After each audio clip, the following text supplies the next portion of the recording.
নমস্কার বন্ধুরা, village food waste Bengal চ্যানেলে তোমাদের অনেক অনেক স্বাগতম জানাই। তাই এখন কিন্তু দুর্গাপূজা উপলক্ষে প্রত্যেক বন্ধুকে জানাই দুর্গাপূজার শারদীয় প্রতি শুভেচ্ছা জানাই সবাই বন্ধুকে। তোমরা পূজায় ভালো আনন্দ করবে, মানে ভালো মতন ঠাকুর দেখবে, ঘুরবে। আজকে দুর্গাপূজা উপলক্ষে তোমাদের কিন্তু সুন্দর একটা রেসিপি নিয়ে চলেছি। আমরা কিন্তু মানে প্রত্যেক বাঙালি বাড়িতেই কিন্তু বিভিন্ন রকমের এই পূজার 5টা দিন কিন্তু মানে বিভিন্ন রকমের জিনিস তৈরি করে খাওয়া হয় রেসিপি। তা আজকে সুন্দর একটা রেসিপি দেখাবো। তা আমরা প্রতি বছর তো লুচি, ছোলার ডাল, আলুর দম খেয়ে থাকি। তাই তোমাদের আজকে একটু অন্যরকম রান্না দেখাবো, নানপুরি আর পনির কারি। যেহেতু অষ্টমী পূজার দিন আমরা সবাই নিরামিষ খাই, তাই আমরা অনেক বন্ধুরা বা প্যান্ডেলে মানে অঞ্জলি দিয়ে এসে বাড়িতে লুচি বুচি বানাই। তা আজকে কোনো রকম লুচি শেয়ার করবো না, তোমাদেরকে একটা নানপুরি আর পনির কারি দেখাবো। আর তোমরা কিন্তু পুরো ভিডিও দেখে তোমরা বাড়িতে বানাবে। এটা ছোট বড় সবাই ভালো খাবে। এমনকি পূজার সময় কিন্তু প্রত্যেক বাড়িতে কিন্তু আত্মীয় স্বজনরা বেড়াতে আসে, তারাও কিন্তু ভালো খাবে। আর কীভাবে বানাবো তোমরা কিন্তু পুরো ভিডিও দেখবে। এখন কিন্তু আমি রান্নাঘরে যে নানপুরিটা বানাবো সেই ময়দাটা মাখবো। তো চলো ময়দাটা কীভাবে মাখবো তোমাদের দেখাবো। রান্নাঘরে চলে এসেছি, আর দেখো যে নানপুরি আর পনির কারি বানানোর জন্য আমি সব কিছু এখানে গুছিয়ে নিয়েছি আগে থাকতে।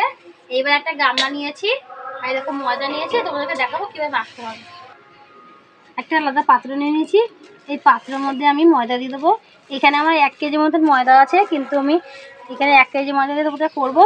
যেহেতু এখন বাড়িতে অনেক লোকজন আছে লাগবে, তাই এখানে 1 কেজি ময়দা দিয়ে তোমাদের দেখাবো। তোমরা চাইলে অনেক ময়দা দিয়েও করতে পারো, যে যেরকম করবে খুশি তোমাদের মতন। কেউ 500 1 কেজি দিয়ে যেরকম করবে। এখানে আমি 1 কেজি ময়দা নিয়ে নিয়েছি। এবারে এর মধ্যে যে ময়ামগুলো দেবো সেগুলো তোমাদের এক এক করে দেখাবো। এরকম সাবানা ফাবানা চিনি দিয়ে দেবো,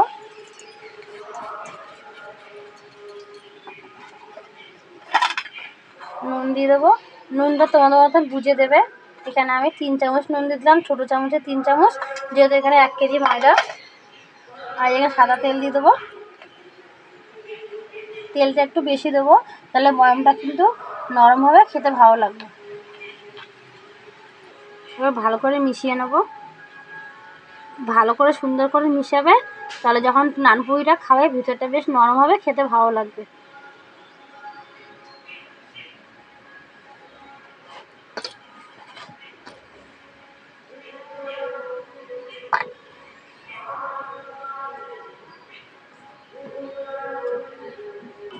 ভালো করে দিয়ে মিশিয়ে নিয়েছি। তোমরা যখন ময়ামটা দেবে একটু বুঝে দেবে, যেহেতু এখানে আমি 1 কেজি ময়দার মধ্যে আমার মানে 1 কেজি ময়দার মধ্যে 3 চামচ ছোটো চামচের নুন দিয়েছি, তেল দিয়েছি, চিনি দিয়েছি, বুঝে দিয়েছি। তোমরা যখন খাবো তোমার মতন বুঝে দেবে। ময়ামটা যাতে ভালো করে মিশাবে, তাহলে খেতে কিন্তু ভালো হবে। ভালো করে মিশিয়ে নিয়েছি। এবার একটা বাটি নিয়ে নিয়েছি, বাটির মধ্যে আমি দই দিয়ে দেবো। এখানে আমি 200 গ্রাম দই নিয়েছি। তোমরা দইটা যখন আনবে বুঝে বুঝে আনবে, যেহেতু 1 কেজিতে আমি 200 গ্রাম দিলাম, আরও দেওয়া যায়। আর তোমার কাছে টক দই দেবে। এবার এর মধ্যে আমি মানে খাওয়া সোডা দিয়ে দেবো, মুদিখানা দোকানে বললেই পাওয়া যাবে। এবার ভালো করে মিশিয়ে নেব। দেখো খাওয়া সোডা দেওয়ার সঙ্গে সঙ্গে কিন্তু অনেকটা ফুলে গেল, দিয়ে ভালো করে মিশিয়ে নেবে। এই দেখো কি সুন্দর ফুলে গেছে। এবার এই দই মানে ময়দার মধ্যে ঢেলে দেবো দইটা, দিয়ে এইখানে অল্প অল্প করে জল নেবো। নর্মাল ঠান্ডা জল দিয়ে, কলের জল দিয়ে মাখতে পারো ঘরে, আমাদের কিন্তু চাপ কলের জল দিয়ে আমরা মাখলাম।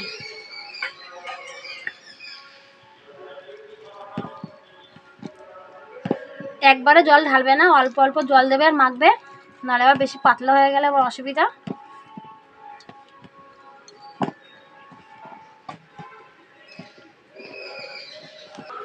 ভালো করে মেখে নিয়েছি, আর কিন্তু ঠিক এইভাবে একটু নরম করেই মাখবে। এবার এই মধ্যে একটু তেল দিয়ে আর একটু মেখে নেব।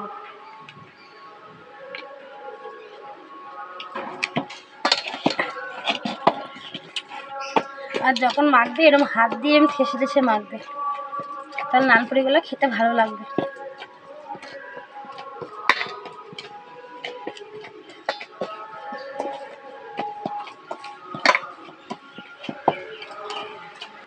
ভালো করে মেখে রেখেছি।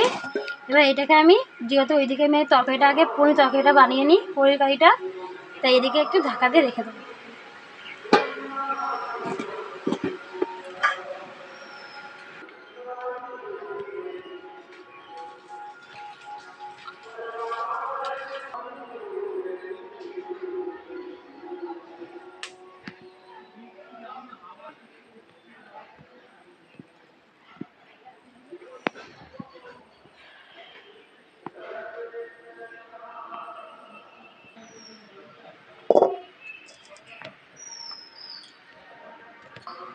উনানটা ধরিয়ে কড়াটা বসিয়ে দিয়েছি, তা কড়াটা গরম হয়ে গেছে। তো সামান্য বেশ কয়েকটা গোটা জিরা ভেজে নেবো। এটা নামানোর আগে যেহেতু মশলাটা দিলে কিন্তু খেতে ভালো হবে নিরামিষ তরকারিতে। জিরাটাকে ভেজে নিয়েছি, এবার নামিয়ে নেবো।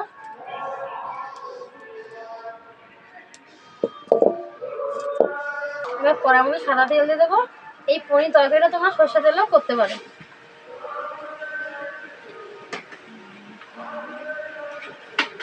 তেলটাকে একটু গরম করে নেবো। তেলটাকে গরম করে নিয়েছি। এবার তেলের মধ্যে একটু হলুদ দিয়ে দেবো, একটু নুন দিয়ে দেবো, একটু নাড়াচাড়া দিয়ে নেবো। তোমরা চাইলে পনির মধ্যেও মানে নুন হলুদ দিতে পারো, কিন্তু এই পনির মধ্যে দিলে আমি তেলের মধ্যে দিয়ে ভেজে নেবো।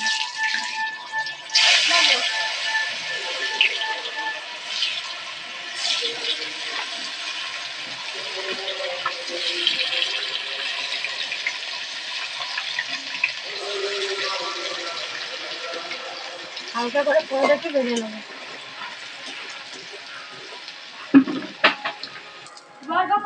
পনিরগুলো ভাজা নিয়েছি, এবার তুলে নেবো। বাকি পনিরগুলো সেম একইভাবে ভেজে নিলাম।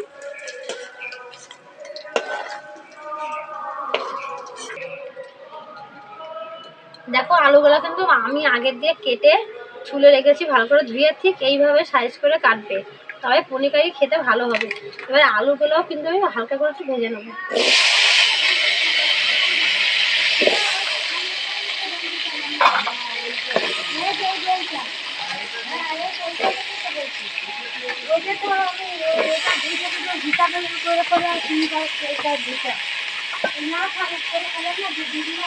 এবার আমাদের একটু হলুদ দিয়ে দেবো আর একটু নুন দিয়ে দেবো,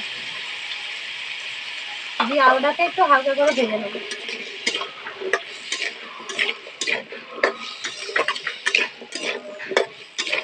আলুগুলো হালকা করে ভেজে নিয়েছি, এবার তুলে নেবো।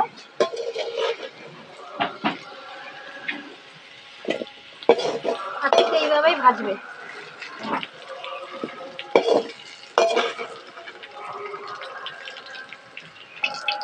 এবার ওই আলু ভাজার তেলের মধ্যে একটা তেজপাতা দিয়ে দেবো, দুটো শুকনো লঙ্কা দিয়ে দেবো, আর এখানে গোটা গরম মশলা আছে, এলাচ লবঙ্গ দারচিনি দিয়ে দেবো,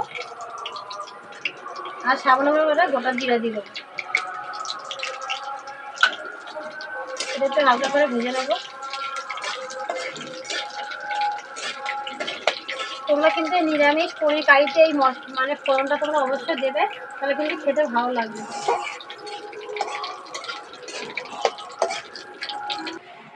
এবার হালকা করে ভেজে নিয়েছি। এবার দুটো টমেটো বেশ টমেটোটা দিয়ে দেবো, টমেটোটা একটু ভেজে নেবো। আর টমেটো যখন ভাজবে এক ফোঁটা নুন দেবে, দেখবে টমেটোটাই নরম হয়ে যাবে। একটু হালকা করে টমেটোটা ভেজে নিয়েছি। এবার দেখো এখানে কিন্তু আমি বেশ কয়েকটা কাঁচা পাকা আর একটু আদা বেটে নিয়েছি, সেইটা দিয়ে দেবো।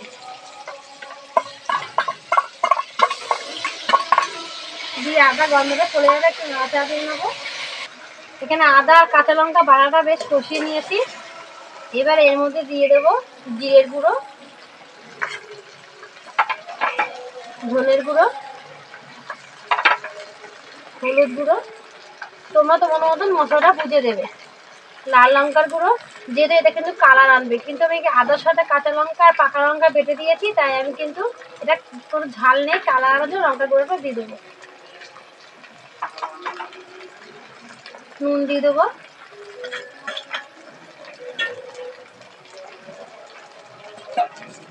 একটু মশলার জলটা দিয়ে দেবো, দিয়ে আর কষিয়ে নেবো।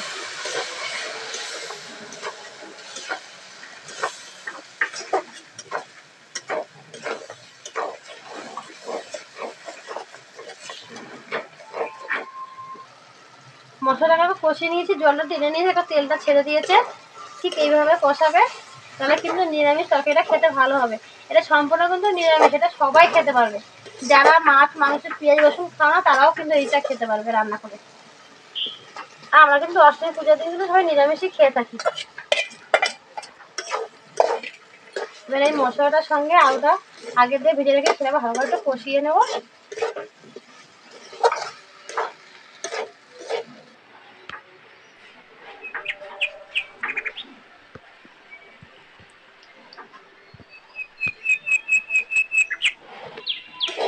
দিয়ে ভালো করে কষিয়ে নিয়েছি।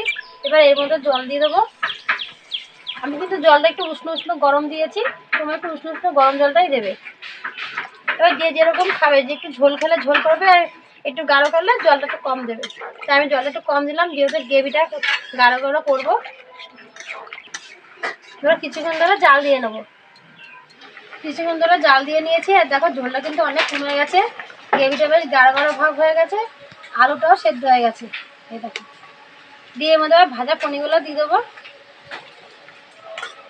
দিয়ে নাড়ি চাড়িয়ে নেবো। এইবার যে আমি জিরাটা যে ভিজে রেখেছিলাম, সেই ভাজা জিরাটা আমি বেটে নিয়েছি, সেই গুঁড়োটা দিয়ে দেবো। তাহলে নিরামিষ পনির তরকারিটা খেতে খুব সুন্দর স্বাদ আনে। আর গরম মশলা গুঁড়ো দিয়ে দেবো।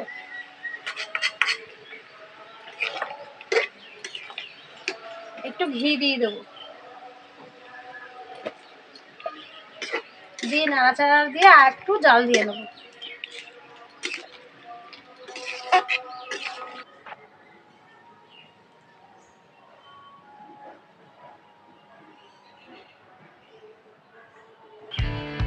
দেখো গ্রেভিটা কিন্তু গাঢ় হয়ে গেছে, ঠিক এইভাবেই নামিয়ে খাবে, তাহলে নারপুরির সঙ্গে কিন্তু খেতে ভালো লাগবে। আর দেখো কত সুন্দর হয়েছে দেখতে, এটা খেতে দারুণ হবে। এবার নামিয়ে নেবো।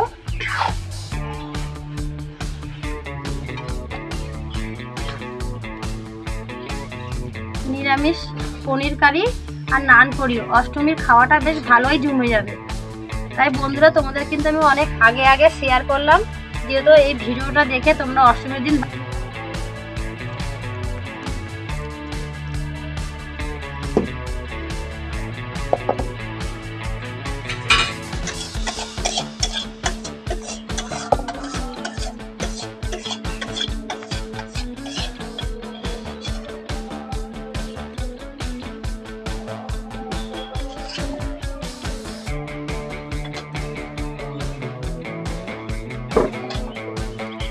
পনির কারিটা বানিয়ে নিয়েছি।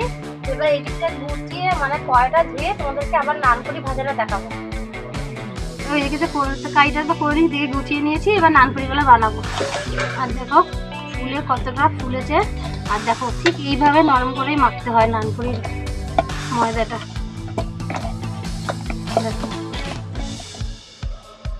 এবার হাতে একটু তেল মাখিয়ে নিয়েছি। এবার নানপুরিগুলো বেলতে হবে।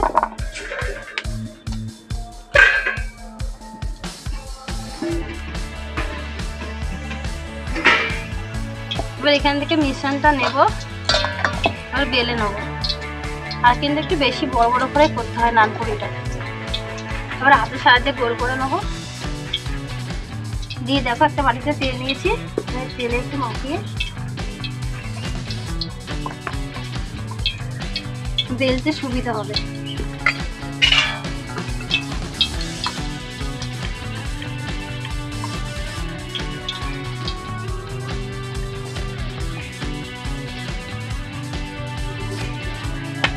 ঠিক এইভাবে বেলবে বড় করে।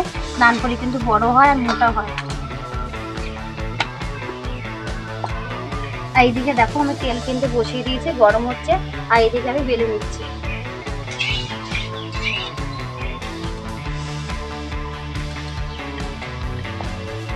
এবার বেলে নিয়েছি, এবার তুলে নেব। এই দেখো ঠিক এইভাবে বেলে, আর এই যে তেলের মধ্যে দিয়ে দেবো। এরকম একটা একটা করে বেলবে, আর এরকম তেলের মধ্যে ভেজে নেবে। আর এটা ফুকো ফুকো হাতা দিয়ে, ঝাড়িতে হাতা দিয়ে এরকম করবে, তাহলে ফুলবে, খেতে ভালো হবে, আর ভালো সম্পূর্ণ সব চারদিকে ভাজাটা ভালো হবে। আর একটু উল্টিয়ে দেবো।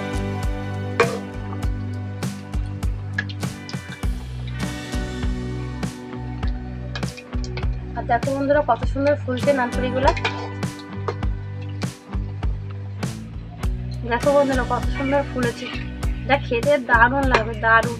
দেখো কত সুন্দর হয়েছে। এবার তুলে নেবো, আর বেশি ভাজবো না, ঠিক এইভাবেই ভাজবো।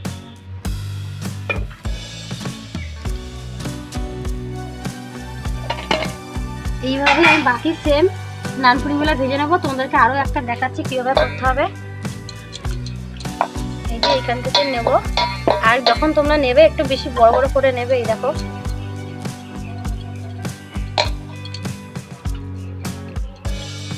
একটু তেল মাখিয়ে নেব,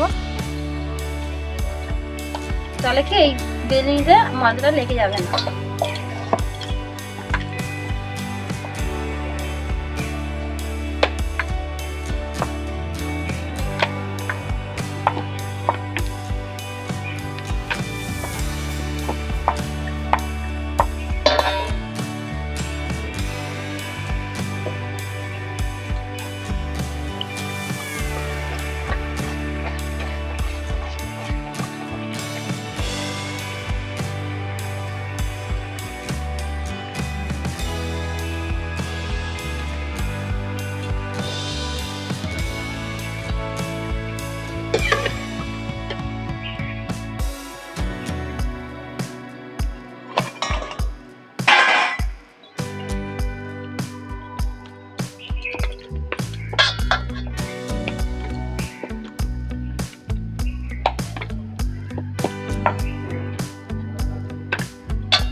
এইভাবে সব নানপুরিগুলো ভেজে তারপর তোমাকে আবার দেখাবো।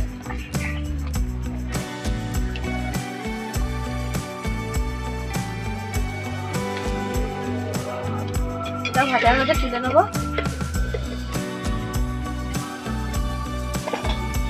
সেম একইভাবে সবগুলো এইভাবে ভেজে নেবো।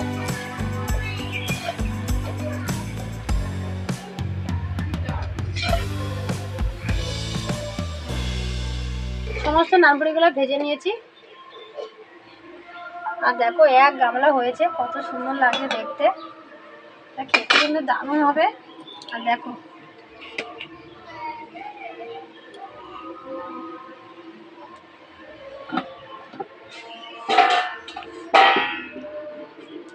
আজকে আমি অষ্টমী উপলক্ষে নানপুরি আর পনির কারি বানিয়েছি।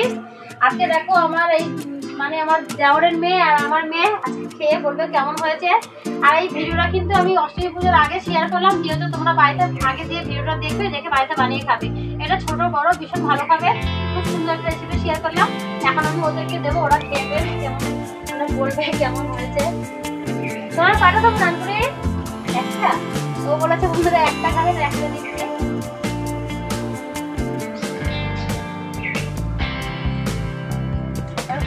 দেখো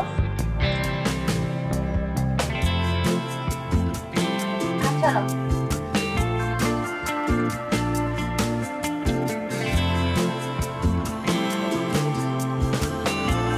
ও বলতে এবার কেটে দেবা।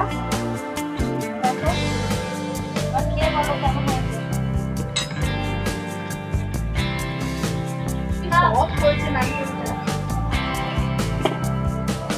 অষ্টমী পূজার এরকম কোনো রেসিপি করলে কিন্তু বাড়ির অষ্টমী পূজা খাওয়াটাই কিন্তু জমে যাবে। দারুণ একটা সুন্দর রেসিপি। এগুলো দুটো তিনটে খেলে কিন্তু বন্ধু সবার পেট ভরে যাবে।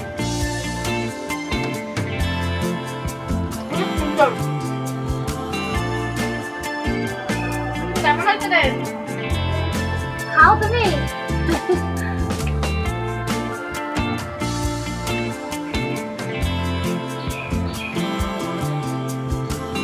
তোমাদের সবাইকে শারদীয়ার প্রীতি শুভেচ্ছা জানাই। তোমরা সবাই ভালো থেকো, সুস্থ থেকো।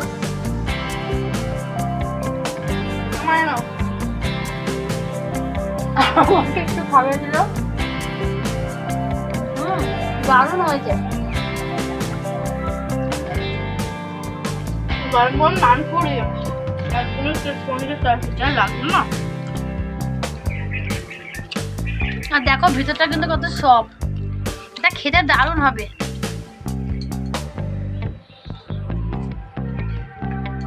তোমরা আমার এরকম ভিডিও দেখতে হলে আমার পাশে থাকবে, আমাকে এগিয়ে যেতে সাহায্য করবে। আর আমি আমার ভিডিওগুলো তোমরা দেখবে, অবশ্যই তোমরা পুরো ভিডিওটা দেখে বাড়িতে বানাবে। এটা কিন্তু খুব সুন্দর একটা রেসিপি, ছোট করে সবাই পছন্দ করবে।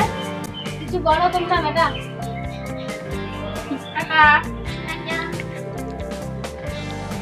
তোমরা আমার মায়ের চ্যানেলকে সাপোর্ট করো, লাইক কমেন্ট শেয়ার অবশ্যই করো, সাবস্ক্রাইব করতে ভুলো না। যে রেসিপিটা হয়েছে সুপার ডুপার এন্ড প্রপার, তোমরা অবশ্যই কিন্তু এটা বানিয়ে খাবে। অষ্টমী পুজো দিয়ে এসে তো ভাত খেতে নেই, তো তোমরা এটা বানিয়ে খেও, সময় পুজো খাওয়া দাওয়া কিন্তু তোমাদের জমে যাবে। টা আর তোমরা কিন্তু পূজায় ভালো আনন্দ করো, ভালো থাকো, সুস্থ থাকো।